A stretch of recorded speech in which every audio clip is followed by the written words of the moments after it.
for us, it was very important that we had a way that we could give back, similar to how people invested in us when we Yeah. were kids. At this point, I don't have the energy Yeah. to try and be something I'm not. Yeah. Yeah. I feel like Dancing with the Stars was very important in my maturation as an artist. Did you know you were going to win, or did you think you were going to win, or did you feel it in your bones?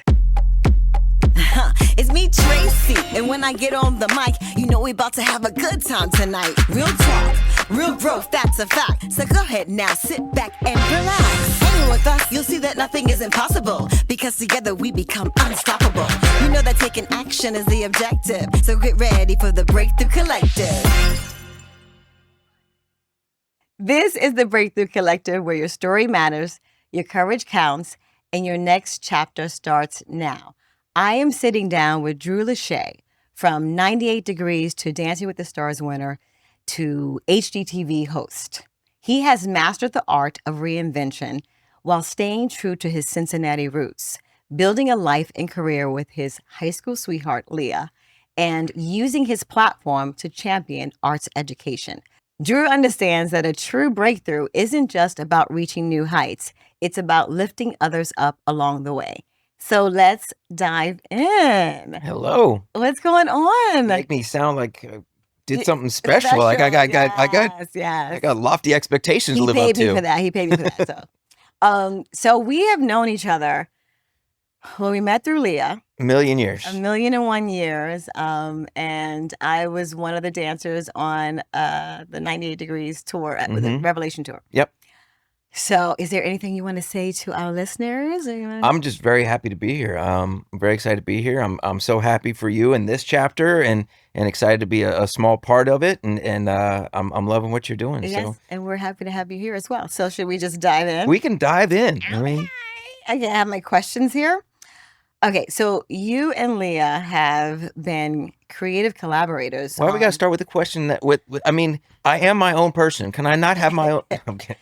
No, you cannot. Okay, I get it. So you guys have been collaborators for 25 years?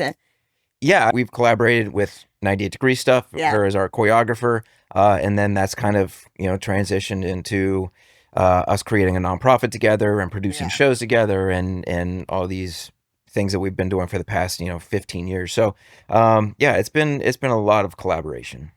Yes. As someone who's used to being part of a group dynamic, because you're used to being in 98 Degrees. Yes. So obviously when you're with Leah, it's different. No, so it's a different dynamic. Yeah. It's different because the group dynamic is, it's the four of us, and we vote on everything, and and then our manager is usually the tiebreaker, and not that anything usually gets to that point, but it's it very much is just a pure like numbers vote goes. Leah and I, that's quite different with it's different because it's just the two of us. There is no tiebreaker. Usually like you'd be the tiebreaker probably. But it's also, there's a lot more going back and forth and dialogue about the choices, and it definitely is more of a I would say more of a collaborative effort, as opposed to four guys who all like kind of have their own opinion, and so I think it's just a different dynamic, and I can't ever escape her. She's with me all the time, so it's not like I can be like, all right, I'm going home, forget you guys. I'd be like, all right, honey, I'm going to the other room of the house, and getting away. But I think there's also there's not respect between the guys, but I think there's a different level of respect between us. Plus you don't want to go to bed mad. Plus it's there's that. I don't want this being held over my head for like the next 40 years. Exactly. Remember that one time you didn't agree with me? He's talking about you. She's here, so. Okay, so your show, Date My House, is about helping people fall back in love with their homes. Yeah. Right? What's the most surprising thing you've learned about how our physical spaces reflect our internal emotional? I think there's a direct correlation. I feel like if people aren't comfortable or aren't feeling secure in their own space, they're never going to be able to feel free to become who their best version of themselves. So, my perspective on like DIY and renovation is more like your house is going to be one of your longest relationships that you're ever in. So, get to know each other, get to know what makes each other tick. You get to know what makes each other mad, don't put wipes down the toilet, it's things like that going to make your house mad at you. And I feel like there used to be a focus on, home economics and shop and classes in school that taught you about some of these things. They don't have that anymore. No, right? they don't have them anymore. Yeah. So people literally go into home ownership or off into adulthood knowing nothing about, any tools to use or how your house works at all. So, my kind of ideology on that is, let me tell you a little bit about how your house works so that you feel a little bit more comfortable making the choices, deciding what you're going to do and change. And I feel like that kind of that strength and independence in your space carries over into your daily life as well. So is that where you learned how to fix things from your class in school? No, I was part of like a scenic shop class, which, taught me how to use power tools. So I wasn't like scared of like, oh, here's the miter saw and those kind of things. But for me, I got taken advantage of by a contractor when I was, 23 years old. I had somebody come in to do drywall and, they didn't do it.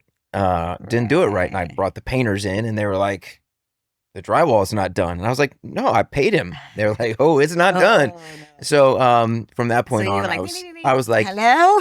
Exactly. He couldn't get him back on the phone. Really? Okay. Yeah. So the painters finished it. But at that point on, I was like, I need to know these things so I don't get taken advantage of again. And so that was kind of where my journey into. So your high school teacher can't take credit for all the things. Okay. I mean, they can. I don't know how much of it's true, but yeah. Okay, got it. You've gone from being the one performing for audiences to helping homeowners and musical theater creators find their voice. What's different about the energy you get from elevating others versus being in the spotlight yourself? It's going to sound weird, but I think of myself more as an introvert than an extrovert. What? I know. Okay, do explain. Right. So like my job is that I have to be extroverted. I have to be, put myself out there and be, as charismatic as possible. And some might even say charming, at times. What's going on? I know. No.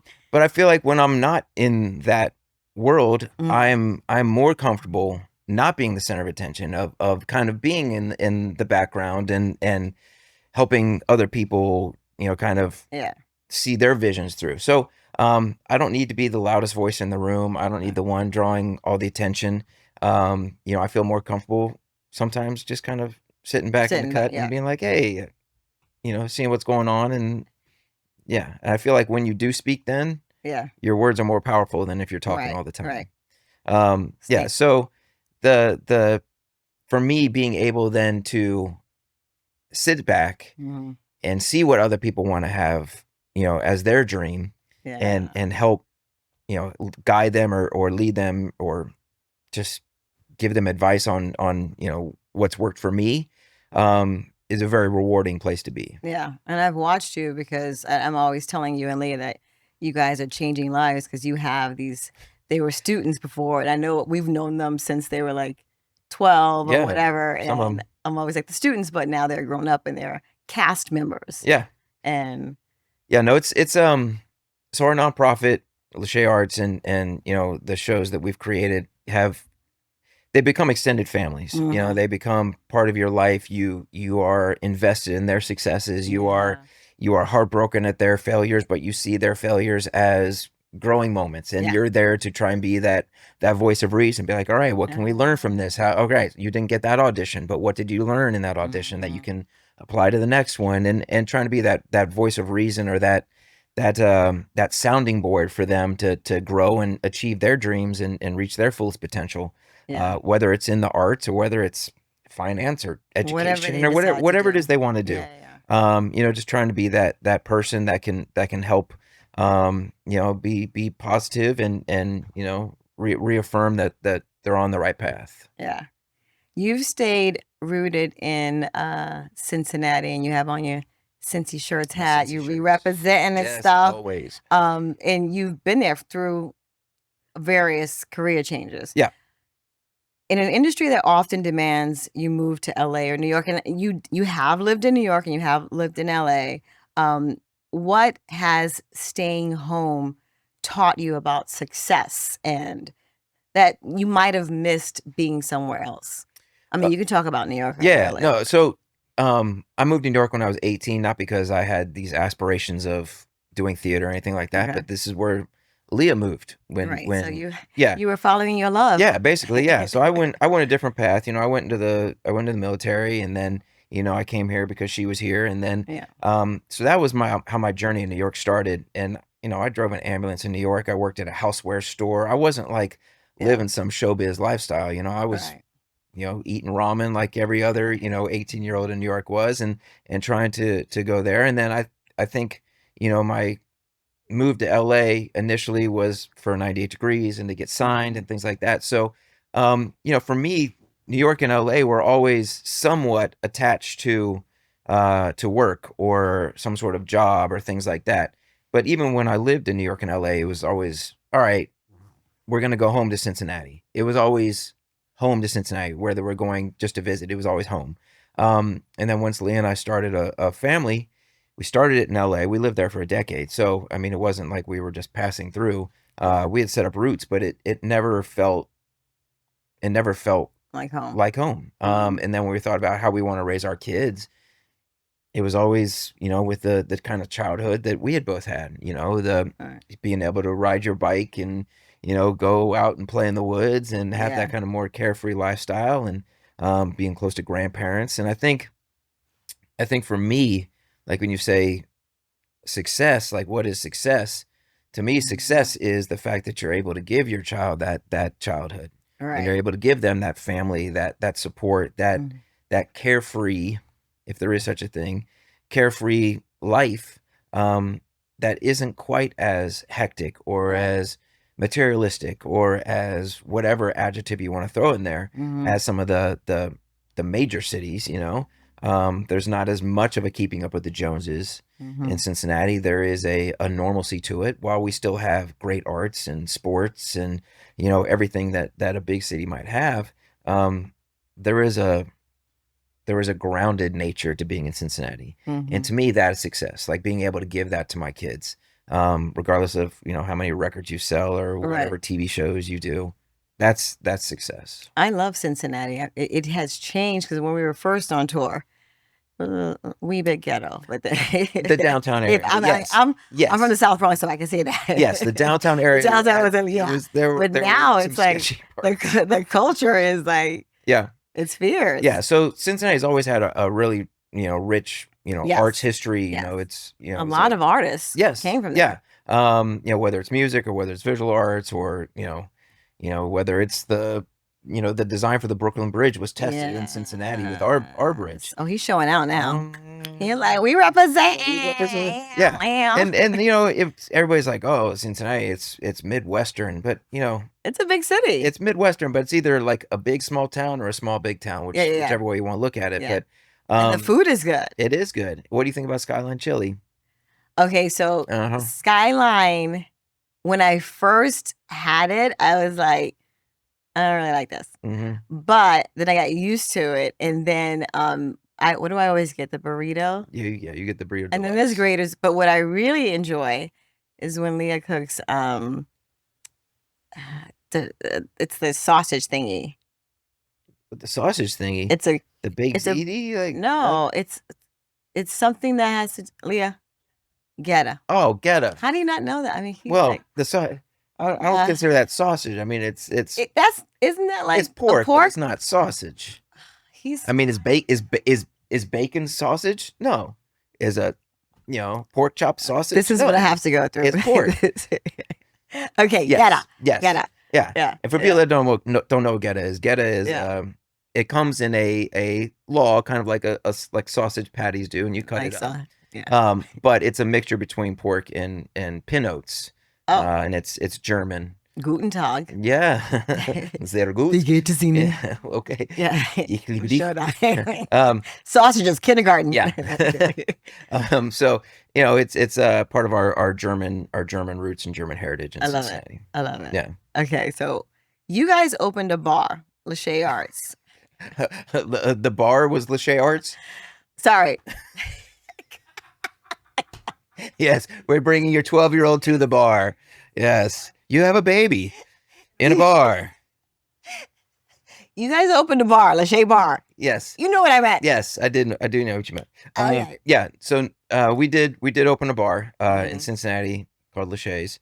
Yeah. And it was a moment in time. Yes. It was a moment that I never need to live again. Okay. It was fun. It was fun at moments, having that, that staff, and we got along great, and it was great for our customers.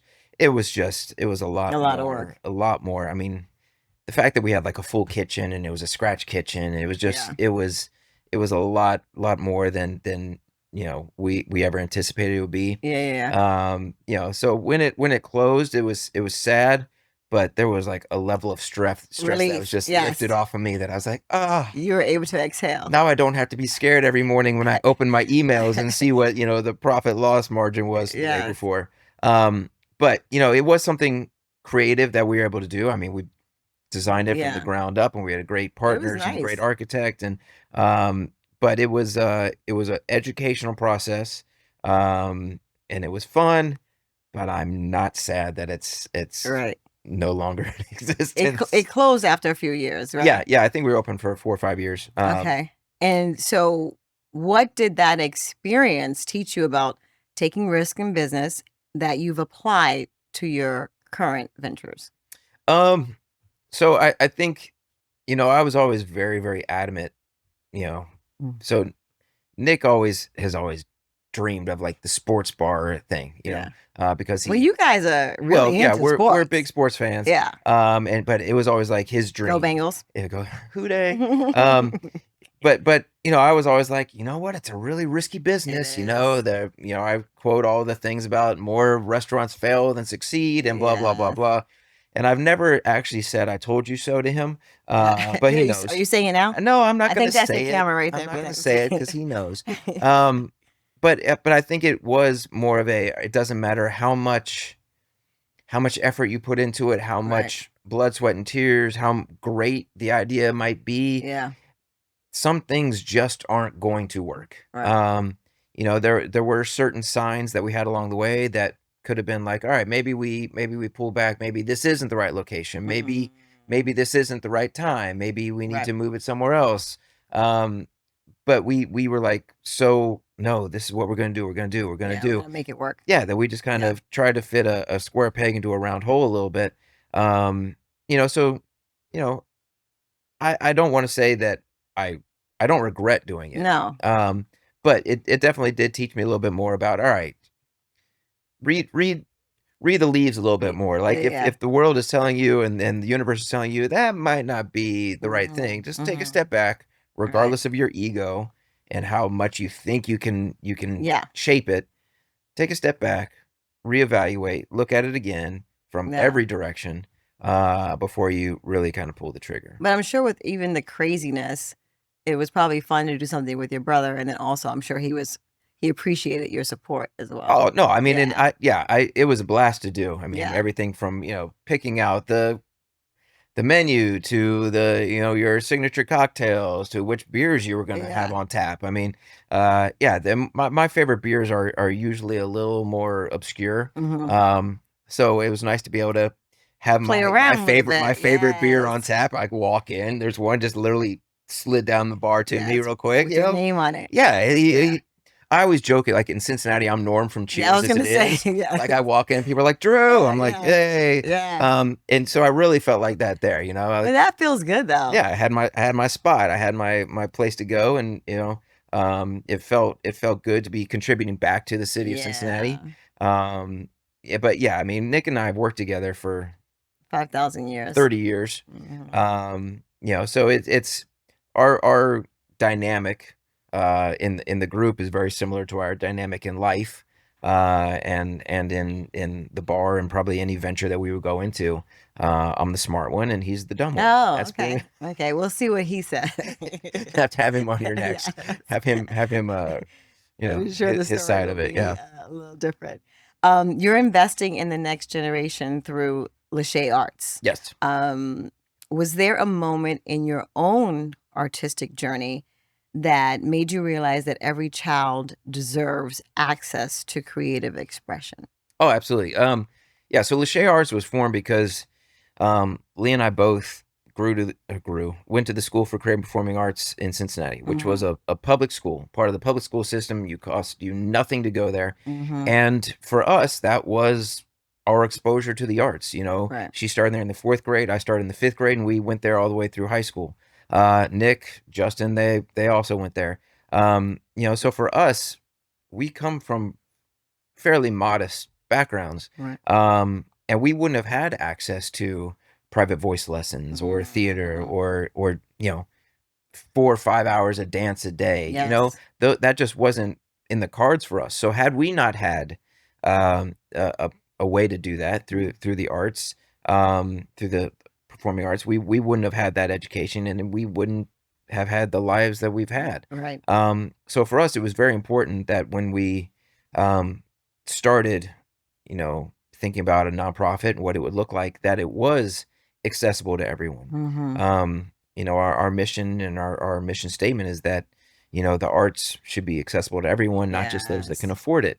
And there's so many studies about, you know, how the arts impact kids and their education and how they view themselves and how they see the world and work ethic and discipline, all these things. But it also is just, you know, the sense of pride that a child or a teenager can get from, you know, having a goal and achieving that goal, or having a fear and overcoming it, or, you know, failing and failing and failing. But then after, you know, trying to hit that double pirouette multiple times, but then once they get it and you see their face and you see the pride that they have, and the fact that they realize I kept working at it and then I was successful at it.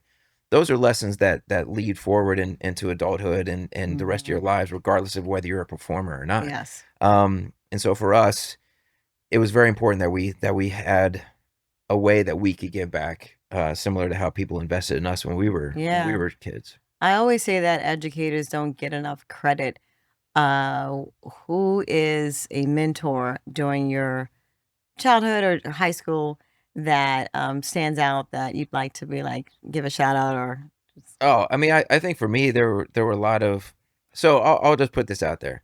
I was not a good student. I was a teenage boy. Okay. So for anybody that, I was a douchebag. I was, so what's the difference now? Between then and now? More gray hair. That's the only difference. No, I think for me, you know, I didn't understand the gift that I was being given at that point. So I didn't take full advantage of it. Leah, on the other hand, I think she was like 5, 6, she was 7, like, and 8. Oh, this is what I want. She just kind of driven. Stoked it up like a sponge. I was kind of there because your mom told you to go. No. Well, no, I was, you know, I was kind of a class. Did you go because Nick was there? No, or? Nick went there because I went there. Oh, okay. He's spilling the tea, you guys. No, I auditioned first. I got in. People were like, "Oh my goodness, you know, you're going to the performing arts school," and then Nick was like, "Oh, wait a second, I can do this too." And so I can picture that. Yeah, he auditioned and then got in, and then he's like, "Move out the way." Yeah. So Happy I think birthday to you. I think that was what you might have said. I don't know, my country tis of thee something.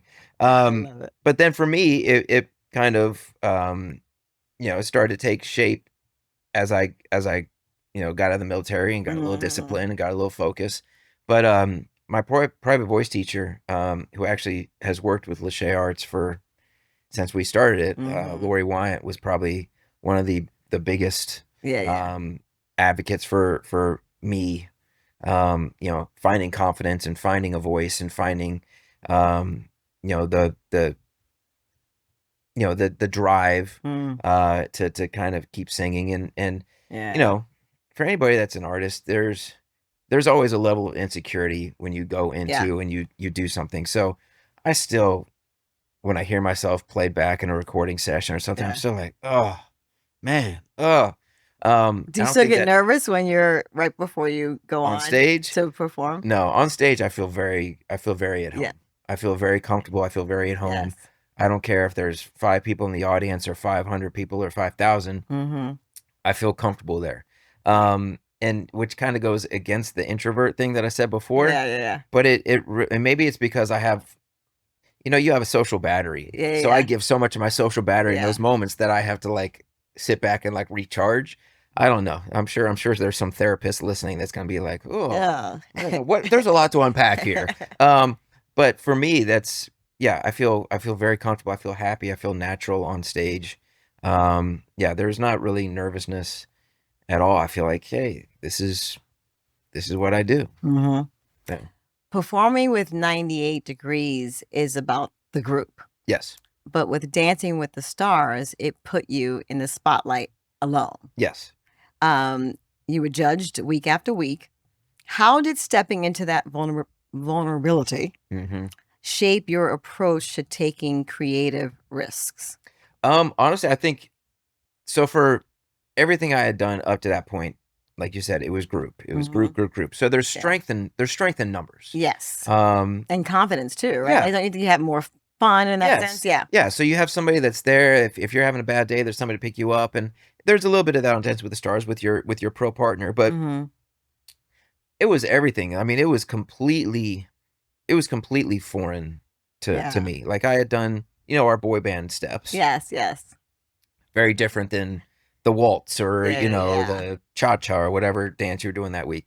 So for me, I feel like Dancing with the Stars was very important in my maturation as an artist, because it gave me a platform to be like, you know what? You really don't look foolish when you're trying 100%, but when you feel like you're guarded, that's when you look foolish. When you're not invested 100% in something, that is when you have a risk of looking foolish. If you go 100%, you try hard, you try hard, and you try hard, at the very least, you gave it everything you had. So I feel like for me, whether it was wearing a sequin shirt or, something that... sometimes it wasn't like, how some people are like, oh, it's not that masculine, ballroom dancing isn't for that. It's like some people feel that way, but you're pushing through. Yeah, and I feel like they're like, it changed that show has kind of changed that stigma a little bit. Exactly. Like there is something very masculine. Yes, and the strength about being able to partner, and so I feel like it helped me grow a lot as an individual performer. It pushed me, it challenged me. Yeah. It was one of those things like we were talking about you fail, but then you succeed, and that kind of gives you the confidence to go and do more and more. And that's kind of what that show was for me as well. And I had no idea what I was signing up for either. I signed up for it. It was still relatively... It was the second season, but it was the first. It was the first season that was that format. Okay. So it was kind of like they had a pilot season that like John O'Hurley and Kelly Monaco and Joe Mack were on. And I didn't watch it the first season. Leah did. Right. But then once it came around, she was like, "Oh yeah, I remember that show." And I was like, "Well, maybe it'll pay for our nursery because Leah was pregnant." Yeah. And then next thing you know, I'm rehearsing 8 hours a day, 6 days a week. Pulling muscles, and and then it just keeps going and keep going, and it kind of helped shape who I was. I'd done Rent before that, but Mike Nichols, who was a famous director, was directing Spam-A-Lot, and he, after Dancing with the Stars, he reached out to me about being in Spam-A-Lot and opportunities. Yeah, I mean, so it really did kind of change not only how I saw myself as a performer, but also the platform and how other people saw me as a performer as well. So did you know you were going to win, or did you think you were going to win, or did you feel it in your bones? I didn't know. Was I the best dancer on the show? No. But did I feel like I outworked everybody? And that's always kind of been part of my MO, is like no one's gonna out hustle me. No one's gonna We're not having that. me. I mean, I'm not gonna. If I'm gonna fail, I'm gonna fail giving it 100%. 110%. Yeah. So for me, once it got down to me and Jerry Rice as the finals, I was like, all right, this might happen. Yeah. This might happen. But up to that point, I was like, I had Stacy Keebler, who was, legs for days, like high kicking next to me, and I'm like pulling muscles but yeah, it was a great learning situation for me. It was fun to watch you do your thing, and congratulations on that. Thanks. It was only 19 years ago now. Okay, see, and does Leah take full credit for you winning? Yes and no. So I would go. She wouldn't be a part of like the rehearsals, right, up until our freestyle. But after the show, like when the judges would give their critique, and I of course get all upset about it and take it personally, she'd be like, "They're right." She'd be like, "Yeah, your turns do stink. Yes, your shoulders do go up. Yes, you do need to learn how to." She's like, "Don't embarrass me." Yeah, basically, she's like, "Get it together. I got a reputation, right? Stop playing." Yeah. So, and then with our freestyle, she definitely contributed to that as far as like helping, because there wasn't a stitch of ballroom in that, right? But yeah, it was something that it was, my whole family was basically involved. Yeah. She was always in the audience. Nick was in the audience. Yes. I had people rooting for me. You gotta give me credit. I was there. Like you were. You, Harrow, Angie, everybody was there. Cheering me on. See what happened? I know. Okay, so we both have older siblings, right? And I think that two people can grow up in the same household and have like different takes on things, right? So what's your favorite memory about growing up, and what was your biggest challenge as being the younger brother? Well, I think there's one thing like growing up as siblings, but it's another thing growing up as siblings being, either having older, like for me, having an older brother, you're like the same gender. Yes, it is different. So it was like, I go in my 3rd grade class, and Mrs. DeGraff Reed would, or I guess that was my 4th grade. She'd be like, Nick, Drew, like, it's like, you're like, all right, I get it. And we don't look like twins, but there's definitely a resemblance. So, and parents do that too. Yes. Like my mother would call me Rodney. I'm a girl. Yeah. Yeah. Well, my granny would go through literally every one of the cousins before she would get to somebody's name. Yeah. Nick, Buck, Jared, Lean, Drew. Yes. Yeah. You in the blue shirt. Yes. You. So I feel like there is always a little bit of an expectation of who you are based on the older sibling. For better or for worse. I mean, if your older sibling is a troublemaker, people automatically is going to assume that you're going to be a troublemaker. In my case, Nick was like straight A student, like always wanted to make sure he was doing the right thing. I was, and then there was you. Yeah. And I was more of the class clown. Like all my teachers liked me. Yeah. And I think it was more of now, Drew, right? You can do better. You can get that. Straight A's. Do better. Yeah. But I just didn't. I didn't care. That wasn't what I was there for. I was there for like hanging out with my friends, and because I had to. So for me, it was always kind of like, and I don't know if that was partially because, like, I was trying to separate myself and be my own person, and like, I don't need to get straight A's. See, that's him. Right. I'm somebody different. But I mean, I definitely do. We're a lot alike in a lot of ways. Because we grew up with the same, kind of upbringing, the same, moral compass, the same, going to church, and the same things we grew up with. Yeah. But it's amazing how two people that grow up in the same environment can also have a different take on things. Different takes on things. Yeah. So. And did you? I don't think you said do you have a favorite memory? Oh, like I mean, I mean, we would go camping a lot. And there was one time that Nick and I were exploring in the woods on a camping trip, and he went to jump out onto what would look like an island, like out in the pond, and we were going to go exploring further out into the pond. And it wasn't actually an island. It was just a pile of dry leaves sitting on top of the water. So he went and he went through, and the leaves kind of were like sucking him down a little bit into the water. And so I just sat there and I laughed at him and watched him drown. No, I didn't. You know, I went and I got a stick and like, you know, reached out for him and, you know, he would grab the stick and came back over to the land. But it was like things like that. But then it was also like I rode my bike into a lake at one point, you know, and then him laughing at me or, you know, so much of my memories, my core memories clearly are my childhood, but they involve him. You know what I mean, our parents divorced when I was 3.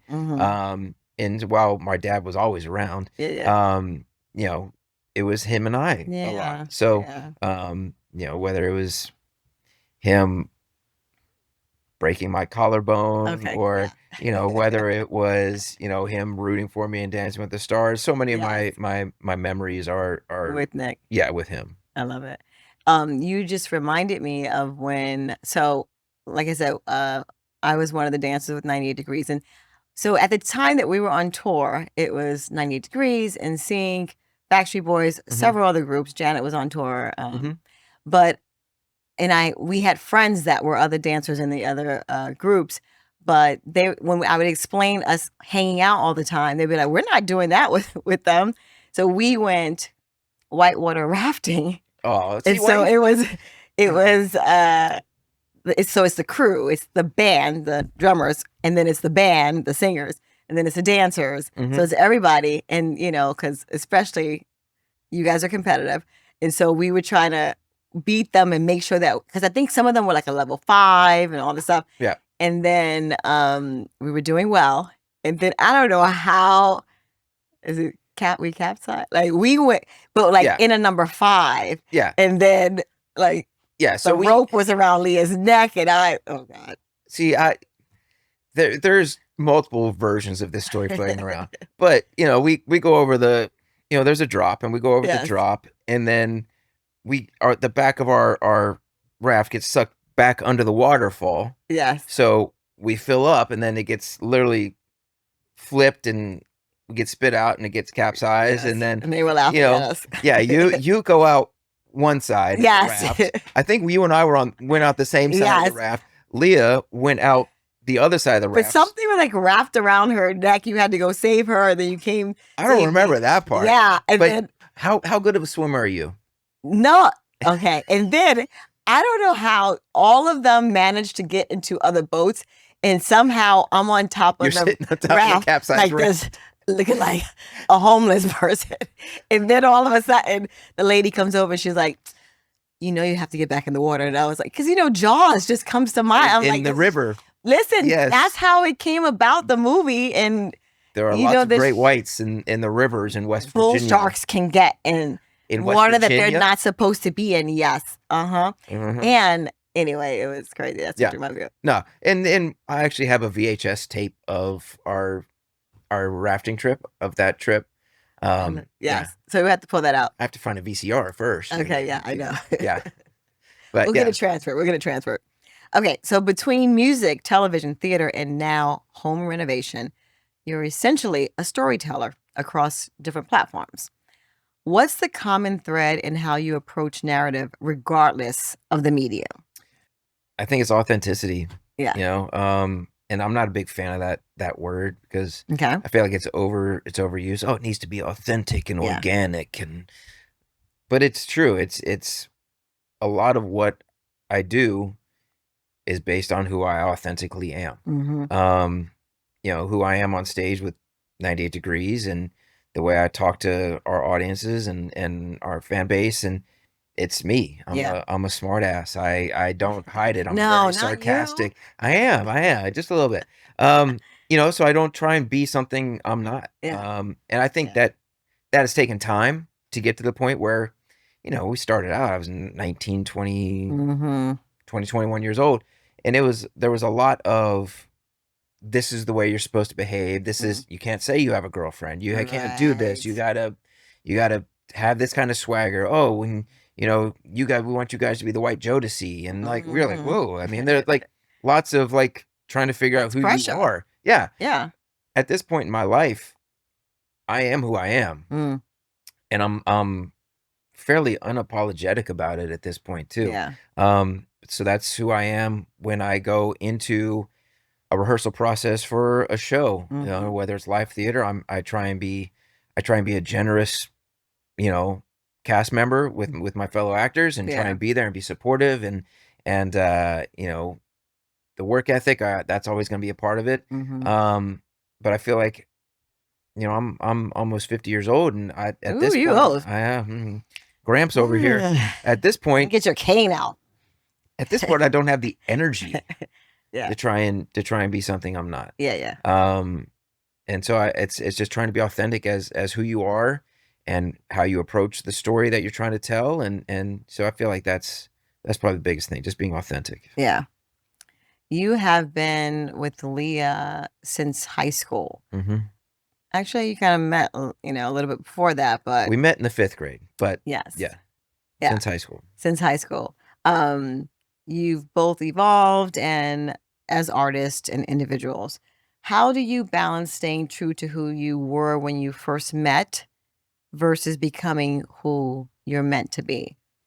Like your purpose. Yeah. Well, I didn't know who I was when we first met. I mean, I think that's true for most, you know, teenagers. Yeah. I mean, and the pressure that they feel now to have it all figured out and pick the right college major, or you know, put the right thing up on social media. I'm not a fan of social media. It's a beast. I don't think it's helpful in most uses, and for most people. I think it's actually detrimental. So, you know, for me at 16, when we started dating, I didn't know who I was. And I feel like that is a big part of why we've been able to stay together, is because we figured out who we were together, and we were supportive of who we were becoming at the same time. And neither of us put what we wanted to accomplish or what we wanted to do ahead of somebody else. We were both able to venture off on our own paths and find success on our own, having the support of the other person, not being like, oh, well, what am I going to do if you go out on the road, or what are you going to do if I book this show? It was like, go get it, dude. Live your life to the fullest, and I'll be here for you. Like, and that's a true partnership. Yeah, and we're each other's biggest cheerleaders to this day. You know, I think we have a mutual level of artistic respect, but also just like human life respect, which I think is key to any good relationship, but especially a happy marriage. Yeah. You have 2 beautiful kids. If Izzy and Huddy, who's your godson? My godson. Well, he doesn't care that he's my godson. He's like, hi, I'm Traci. You know, he does. He does. I love him. If Izzy and Huddy remember nothing else about your career, what's the one lesson from your journey, the successes and the setbacks, that you hope they carry forward? Honestly, I don't care if they remember anything about my career.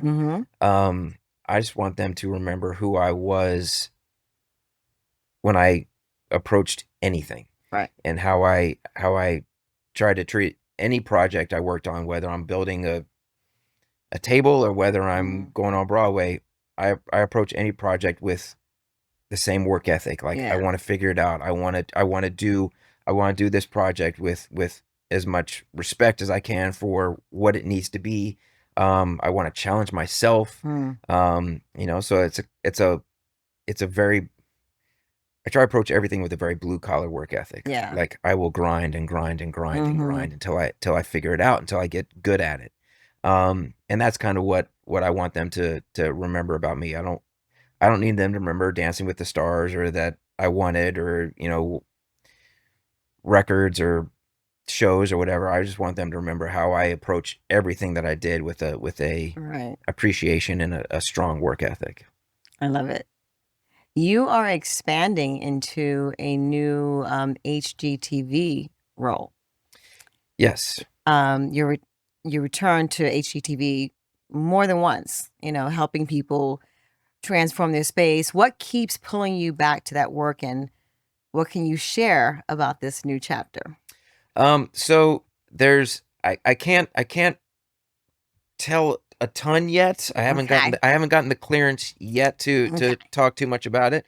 But I think for me, like the home design, the home renovation, there is a sense of pride that I found that I got from doing that for our homes. That I want to help share with other people. I want other people to be able to feel that same thing, and also it's expensive. Not everybody can tear down a load bearing wall and put in a support beam and do all these things. So finding ways that I can help encourage people to challenge themselves, to not be daunted or intimidated by projects. So for me, there is a chapter of or a part of who I am that feels the most comfortable doing those things. I love working with my hands. I love seeing the before and after. I love having a problem and fixing it. It's rewarding. Yeah, it is very rewarding. So for me, as I go into more of like the DIY space, and as I'm venturing more into that space, that's kind of what I want other people to feel, is that sense of accomplishment and pride for tackling a project, and just teaching everybody that they too can drew it themselves. Yes, I love it. I love it. I love it.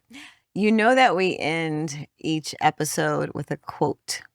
Is there a particular quote that has helped guided you through your career or your life in general that you'd like to share? So there was a quote that I had it was my senior quote. Okay. Like on your yearbook? Yeah. Okay. Yeah. And it's one that I don't always live, but it's one that I try and remind myself fairly regularly of.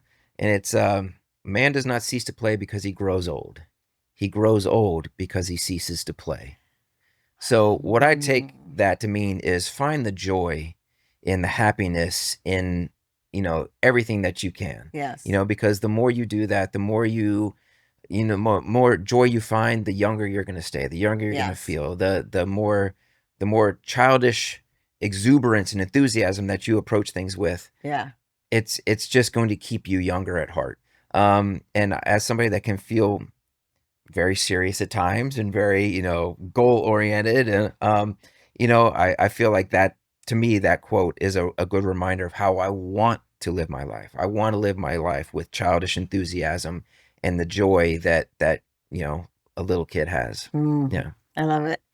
Is there anything that I didn't ask that you want to share? I think I have a question for you. Ooh. So as you venture into these different chapters of your life, yes, and you try these new things as, someone who has written books and a creative director and producer and all these things, what is it that you find that is the common thread that links all of your different chapters?